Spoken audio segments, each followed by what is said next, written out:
Okay, unit 2.5 deals with specific limits, and these are limits at infinity. So the definition. So now let f be a function defined on some interval a from a to infinity, both exclusive. Then the limit as x approaches infinity of f of x is equal to L. Means that the value of x can be made so very close to L by taking x sufficiently very large such that it approaches infinity. Okay, so in this unit we're going to be looking at horizontal asymptotes. So y is equal to L is a horizontal asymptote of our function f of x if either your limit as x goes to infinity of f of x approaches a specific value L, or limit as x approaches negative infinity of f of x approaches a specific value L. So if one of the two is true, then you have a horizontal asymptote. Okay, so these are like some general limits. So if r is greater than 0 and rational, then limit as x approaches infinity of 1 over x to the r is equal to 0. So this is basically 1 over a very large number, so that will approximate 0, because the number gets smaller and smaller and smaller until it almost gets to 0. Of course it doesn't get exactly to 0, but then as you take x sufficiently large, your 1 over x to the power of r is going to be equal to 0. And if r is equal to 0 and rational, then if 1 over xr is defined, it implies that also our limit as x approaches negative infinity of 1 over xr is also equal to 0. Because now over here we're going to have the very large number of 1 over a very large number, which also approximates 0. Okay, limits at infinity of rational functions.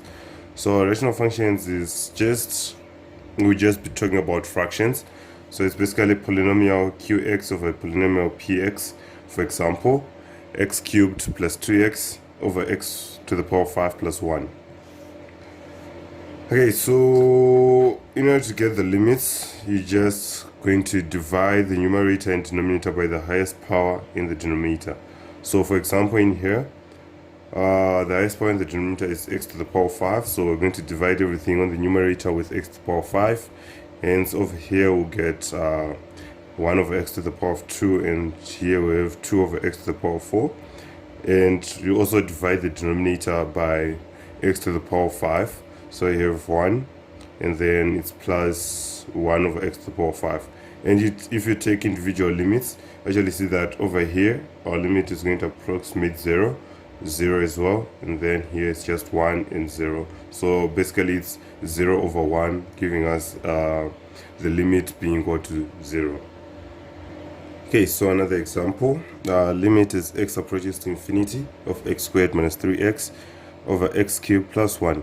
So if you directly substitute, you're going to get infinity over infinity, which is undefined. So what we're going to do is divide throughout by the highest point in the denominator. So the highest point in the denominator of x is x cubed.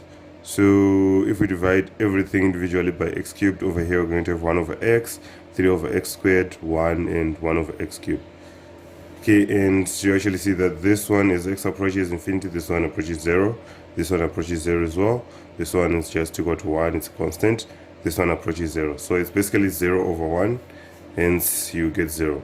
And y is equal to 0 is horizontal asymptote, since our limit as x goes to infinity approaches a specific number 0. Okay, so some few pointers. If the degree of q of x is equal to the highest degree of p of x, then f of x definitely has a horizontal asymptote. And if q of x is less than the degree of p of x, then f of x is a horizontal asymptote y is equal to 0. For example, the example that we just did over here, so you can see our p of x is a higher power of is a higher power of x as compared to a q of x. And lastly, if the degree of q of x is greater than the degree of p of x, then f of x has no horizontal asymptote. It will just be limit as x goes to infinity being equal to infinity as well. Okay, so there are some well-known functions that you just have to remember. So we have f of x being equal to exponent of negative x. That one's just exponent. You can, since you have a negative power here, it's just 1 over exponent of x. And with this one, if you get the limit to infinity, you see that y is equals to 0 is a horizontal asymptote. And f of x being equal to exponent of x plus 3. If you use limit as x goes to negative infinity, this one approaches 0, because you can look at the exponent graph. It goes like that. Hence, as you go to negative infinity over here, you approach 0. Hence, your y is equal to 3 will be the horizontal asymptote. And f of x being equal to exponent of modulus of x, that one is no horizontal asymptote, because as x goes to infinity, f of x approaches infinity as well. As x goes to negative infinity, f of x approaches infinity as well. So there is no horizontal asymptote on that one. And f of x being equal to ln x is no horizontal asymptote, but it has a vertical asymptote at x equal to 0. So that is the theory behind theme 2.5. Let's move on to the questions now. The first question will be, determine the limit as x approaches infinity of 1 over x to the power of 100. We already discussed this in depth, and we said if r is rational and greater than 0, in this particular case 100 is a rational number and it is greater than 0, therefore the limit will be equal to 0. The same with this one as well. Limit as x approaches negative infinity of x to the power of 9. 9 is rational and greater than 0. Hence, this becomes equal to 0. So the next question, find horizontal asymptotes, if any, of the first one, f of x being equal to 2x to the power of 4 minus x to the power of 3 over 4x to the power of 4 plus 2. So if we just start off by substituting our infinity, since we said in order to get the horizontal asymptotes we need limits at infinity. If we use infinity, then it's going to be infinity over infinity, which is indeterminate. So we're going to divide by the highest power of the denominator, such that we're going to have limit as x goes to infinity over f of x, and that will be 2 limit as x goes to infinity of x to the power of 4 minus limit as x goes to infinity of x to the power of 3 over 4 limit as x goes to infinity of x to the power of 4 minus plus 2. So over here I just used our laws of limits, and then now in order for us to get the limit, we are going to divide throughout by x to the power of 4. So we factor out x to the power of 4 over x to the power of 4. On the numerator we're going to have 2 minus 1 over x, and on the denominator we're going to have 1 plus 2 over x to the power of 4. Okay, so we still need limit as x approaches infinity, and this becomes, so that and that cancel out. There to be left with limit as x approaches infinity of 2 minus 1 over x over 1 plus 2 over x to the power of 4. And okay, 2 is a constant, 1 is a constant. 1 over x to the power of 1, that one, our r is rational and greater than 1 and greater than 0, so this one will approach 0. This one approaches 0. And 2 over x4, x to the power of 4, r is rational and greater than 0, so this one also approaches 0, such that you only be left with 2 over 1. Hence 2, forgive me, over here it was supposed to be 4 instead of 1. That was my mistake. So here there's a 4 again. That will be 2 over 4, meaning our limit will be equal to a half, and the line y is equal to a half is our horizontal asymptote. Okay, the next one, you're still finding the horizontal asymptotes of f of x being equal to the square root of 9x squared minus 4 over 4 minus 8x. Okay, so if you do the substitution of infinity, you get infinity over infinity. So what we're going to do is look for the highest power of the denominator, which is x to the power of 1. Then we divide each and every single term by x to the power of 1. Okay, so on our numerator, we're going to have factor out x. Okay, and if we want to factor out x from a square root, we are going to, inside the square root, it will be x squared. So over here, inside the square root will be, so it will be 9x squared divided by x squared, which is 9, minus 4 over x squared, 4 over x squared. Then on the denominator, it's going to be 4 over x minus 8. And then that and that can cancel out. Then we're left with limit as x goes to infinity of the square root of 9 minus 4 over x squared over 4 over x minus 8. And with this one, our 2 is rational and greater than 0. 1 is rational and greater than 0. Hence, this and this approach 0. Hence, we will be only left with root 9 over negative 8. And that will be 3 over negative 8, which is negative 3 over 8. And we can also check at limit as x approaches negative infinity. So limit as x approaches negative infinity, and have negative x square root of 9 minus 4 over x squared over the x factor 4 over x minus 8. Okay, so the fact that we added negative infinity, we're going to have that negative sign over there, and that will lead this to become negative root 9 over negative 8, which is just equal to 3 over 8. So in essence, on this question, we have two horizontal asymptotes. Y is equal to negative 3 over 8, and y being equal to 3 over 8. So you can have more than one horizontal asymptote for a particular function. So, but please beware of this square root. This square root actually usually is associated with two horizontal asymptotes. So please just watch out for that. So another thing with this question is that when we took out the x squared, it was root x squared, and we do know that root x squared is basically modulus of x, so it can either be negative x or x. So that is why when we were using negative infinity, we're going to have negative x, because it's negative x if x is less than 0 and negative infinity is less than 0. So we use our negative x and get that negative sign.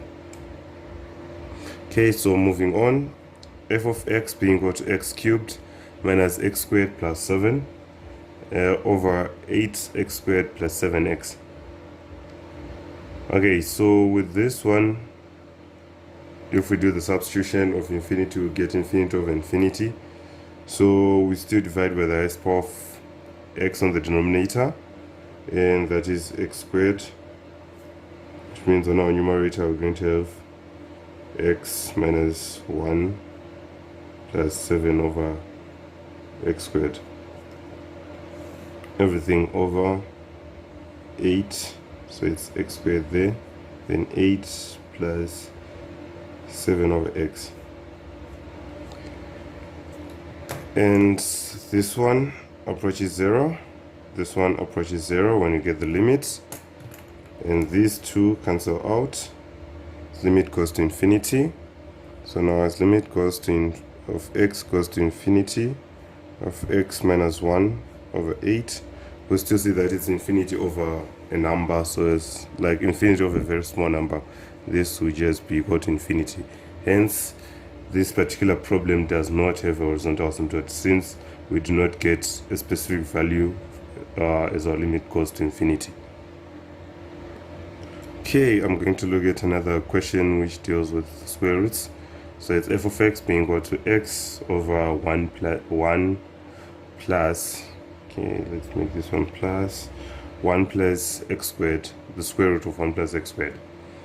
Okay, so obviously if we substitute infinity directly, we're going to have infinity over infinity. So we're going to look for the highest power of the denominator.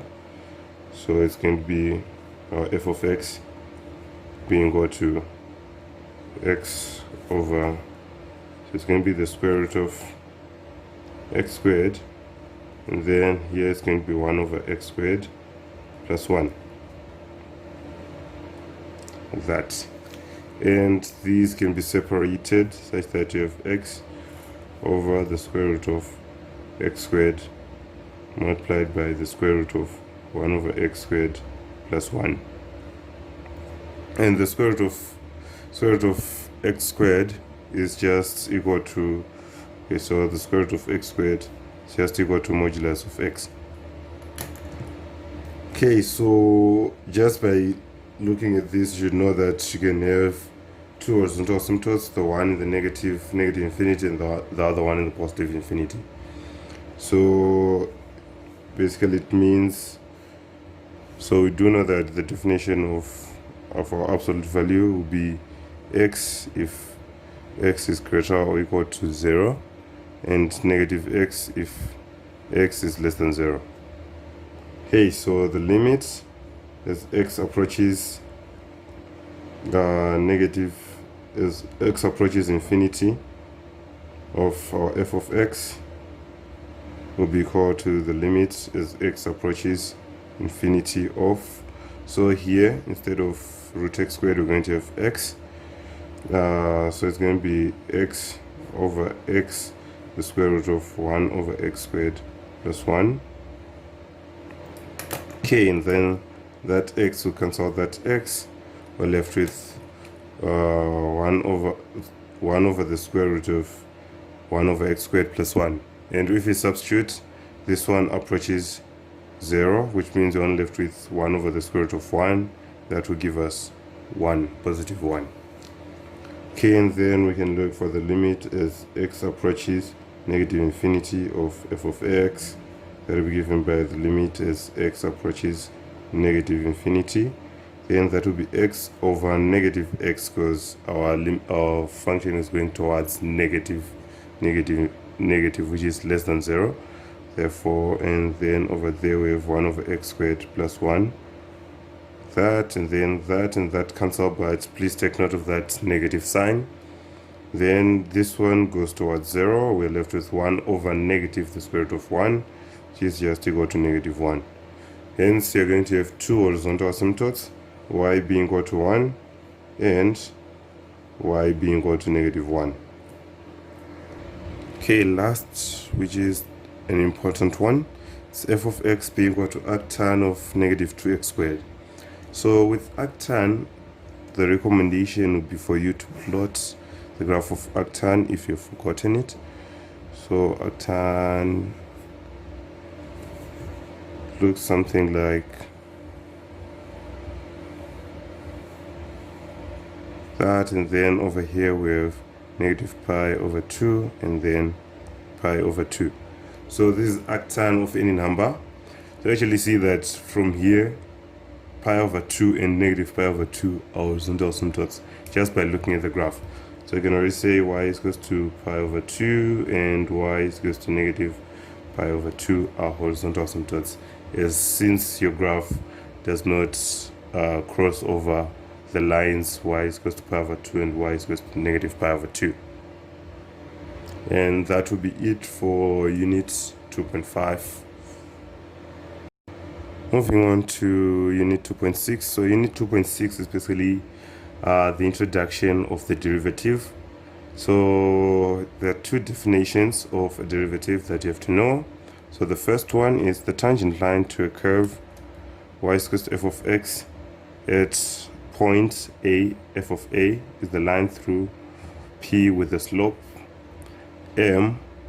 So our slope is given by m, and this is the first derivative of f at the point A. And this can be given by limit as x approaches a of f of x minus f of a over x minus a, provided that the limit exists. Okay, or the second definition, f prime of a, which is the first derivative of a, the first derivative of x at the point A is equal to m, which is our representation of the slope, being equal to limit as h approaches 0 of f of a plus h minus f of a, everything over h. So these are the definitions that you're supposed to know, and that will be the theory behind theme 2.6. Now we just look at a few questions to make sure that we solidify our knowledge of unit 2.6. The first question asks us to find the equation of the tangent line to the parabola y is equals to x squared at the point P, which is 1, 1. Okay, so from the definition of the slope, we know that m is equal to limit as x approaches a of f of x minus f of a, everything over x minus a, k, which is equal to limit as x approaches 1, since we are given our point 1, 1, 1. Hence over here we know that it's f of x minus f at 1 over our x minus 1. This becomes limit as x approaches 1 of our f of x is given by y, which is equal to x squared. So x squared minus 1 over x minus 1. And if you do plug in the value of 1, you get 0 over 0, which is undefined. Hence we are going to use factorization. Then we're going to have x plus 1, x minus 1, difference of two squares, and x minus 1. Then these two can cancel out, and we're left with the limit as x approaches 1 of x plus 1. And this is just 1 plus 1, which is 2. Okay, so what we're actually looking for is the equation of a tangent line, and the tangent line is a straight line, so we're looking for the equation of a straight line. We found the gradient of the straight line, and we know that y minus our point, which is f of 1, will be equal to our gradient, which is f prime at 1, then x minus 1. Then this is just y minus 1 being equal to 2, x minus 1. Hence you get y being equal to 2x minus 1. There's the equation of the tangent line to the parabola. Next question says, use the definition of the derivative to find the gradient of the tangent line to the graph of f of x being equal to square root of x plus 2 at x equal to 1, and find the tangent line. Okay, so here I'm going to use definition number 2, because on the first question I used definition number 1. Okay, so definition number 2 says limit as x approaches as h, so now we're dealing with h approaches 0 of f of x plus h minus f of x, everything over h. So this will be the gradient. Okay, so f of x plus h basically translate to limit as h approaches 0 of f of x plus h, that will be the square root of x plus 2 plus h, minus f of x, or f of x is square root of x plus 2, everything over h. So by looking at this, you can actually see that since we have square root minus the square root, you can rationalize our numerator. So everything multiplied by square root of x plus 2 plus h plus the square root of x plus 2 over the square root of x plus 2 plus h plus the square root of x plus 2. Okay, and then if you simplify, you get the limit as h approaches 0 of x plus 2 plus h minus x plus 2, everything over h multiplied by the square root of x plus 2 plus h plus the square root of x plus 2, like that. Okay, and then if you simplify the numerator, you're going to have limit as h approaches 0 of x plus 2 minus x plus 2. That one will just be left with h, and h over h be 1 over the square root of x plus 2 plus h plus square root of x plus 2.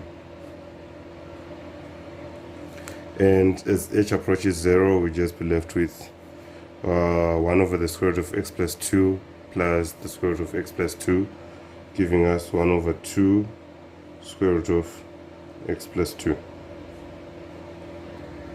Okay, so now to look, so this will be our gradient of the tangent line.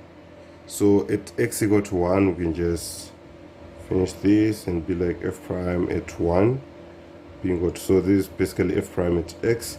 F prime at 1, we're now just substituting our x value with 1, and we'll get 1 over 2, then 1 plus 2, which is 1 over 2 root 3. And then they also said find the tangent line. So a tangent line is y minus f at 1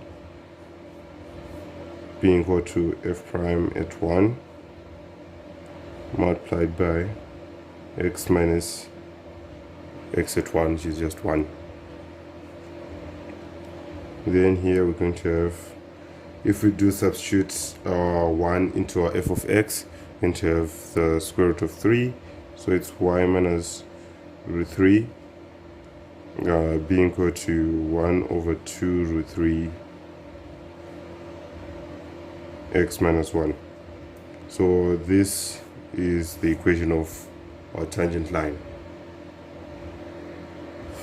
Last question says find the derivative of the function f of x being equal to x over x plus 1 using the definition of the derivative, and find the equation of the tangent line at the point x equal to 1. Okay, so with this one, what we're going to do is use the second definition.